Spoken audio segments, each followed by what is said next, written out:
The NBA playoffs experiences multiple biggest letdowns thus far. Welcome back and let's get into it. 1. Kevin Huerter's shooting. Despite all the Sacramento Kings bonking their three-pointers, Huerter stands out with his 16% clip from deep as it is unanticipated.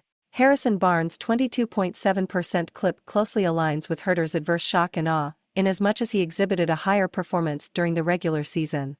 All the same, Huerter hasn't enjoyed even one quality shooting display. 2. Memphis Grizzlies shooting.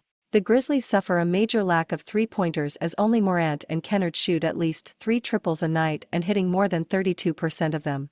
Desmond Bane is at 31.8% from downtown, Jaren Jackson Jr. is at 31.6%, Tyus Jones is at 11.8%, and Dillon Brooks isn't a good shooter by any measure as depicted by his 21.6% clip on 7.4 attempts per game, which hurts considering his standards. 3. Milwaukee Bucks. The Bucks might have overachieved during the regular season as evidenced by their point differential, despite concluding the season with the league's best record and entering the playoffs as title favorites.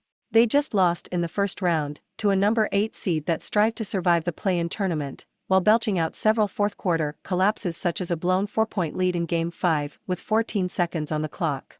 Giannis Antetokounmpo performed dismally as he missed a chunk of Game 1 and both Games 2 and 3 with a back contusion bounding his performance to less than 100% after he returned, permitting the Bucks to win their only game of the series when Giannis didn't play. Regardless, the Heat were not at full strength themselves as they lost both Tyler Herro and Victor Oladipo as the series advanced and found themselves depending on midseason signings Cody Zeller and Kevin Love as well as Duncan Robinson as a spark off the bench. For Malik Beasley.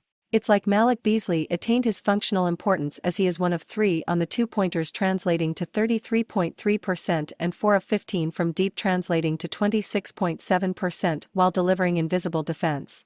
Darvin Ham reduced Beasley's minutes relative to the regular season, and it still doesn't feel sufficient, which makes Lakers Twitter fans crave, openly and deeply, for Lonnie Walker for floor time. Inasmuch as fans had modest to low confidence in Beasley during the beginning of the playoffs, his performance misses that mark, as his accuracy from deep seems overstated. 5. Injuries to Los Angeles Clippers. Injuries to Kawhi Leonard and Paul George contributed immensely to Clippers' disappointments despite their notable fight and creativity whilst relying on Russell Westbrook over their starless 3 games against the Suns, which is admirable. The high volume and untimely absences from PG and Kawhi Leonard seem to be standard and not the exception, which hurts the franchise as they wield the hope of continuing to assemble their roster in the image of will-be title contenders if both Kawhi and PG are healthy when it matters most. 6. Injuries.